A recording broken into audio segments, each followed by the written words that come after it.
সমাজসেবা অধিদপ্তর এর মাগুরা শ্রীপুরের উপজেলা নির্বাহী কর্মকর্তার অধীনে যে সমস্ত কর্মসূচি আমাদের রয়েছে এই সেই কর্মসূচির আওতায় এটাও একটা কর্মসূচি যে এই যে যারা প্রতিবন্ধী, যারা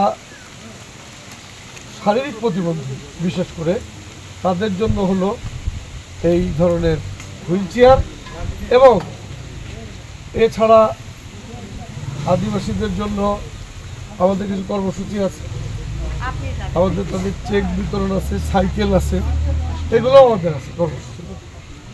বর্তমান সরকারের পরিষ্কার বক্তব্য সমাজের পিছিয়ে পড়া জনগোষ্ঠী এবং অসুস্থ অসহায় জনগোষ্ঠীর কল্যাণে কাজ করে যাওয়া তাদের, কারণ আমাদের একটাই লক্ষ্য সবার আগে বাংলাদেশ। বাংলাদেশকে যদি আমরা ভাবি এদেশের মানুষের কথা আগে আসছে, মানুষ যদি নাম থাকে তা আর তো এর কোনো উপাদানই তো থাকে না। সেই জন্য বর্তমান সরকার মাত্র 2.5 মাসের মধ্যে আপনারা নিশ্চয়ই খেয়াল করেছেন ফ্যামিলি কার্ডের মতো একটা বিষয় সামনে নিয়ে এসছেন, নির্বাচনী ইশতেহারে ছিল। আমরা সারা বাংলাদেশের 4 কোটি পরিবারের কাছে ইনশাল্লাহ ফ্যামিলি কার্ড পৌঁছে দেবো পর্যায়ক্রমে ইনশাল্লাহ। এটা এক ধরনের বিনিয়োগ যা আমাদের অর্থনীতিতেই প্রভাবিত করবে, আরও এই অর্থনৈতিক চাকাকে সচ্ছল করবে। এটা একটা দারুণ কর্মসূচি আসছে। কৃষক কার্ড ইতিমধ্যে এটাও বাস্তবায়িত হয়েছে এবং এটাও চলবে। এক সময় দেখবেন কোনো কৃষক বীজ নেই, সার নেই, কীটনাশক নেই, এ কথা আর কোনোদিন শুনতে পাবো না।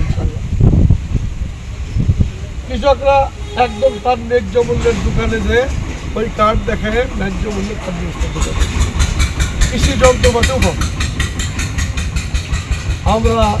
আপনারা দেখেছেন 10,000 টাকা সুদ সহ যে কৃষকের ঋণ মৌকুব করে দেওয়া হয়েছে। প্রথমে 12 লক্ষ কৃষক তার সরাসরি উপকৃত হয়েছে এই কৃষি ঋণ মৌকুব করতে। কতটা জনবান্ধব সরকার আপনারা বুঝতেই পারছেন। সুতরাং আমরা যারা এতক্ষণ ধরে বসেছিলেন অনেক কষ্ট করছেন, এই জন্য আমার দেরি হওয়ার জন্য আমি খুবই দুঃখিত। আল্লাহ আপনাদের সকলকে সুস্থ রাখুক, আপনারা সবাই ভালো থাকেন, সুস্থ থাকেন। আগামী দিনে এই সরকারের পাশে আপনারা থাকবেন, যদি এইটা আপনারা দোয়া করেন, আপনাদের দোয়ার মধ্যে রাখেন, ইনশাল্লাহ এই সরকার আপনাদের জন্য কাজ করেছে।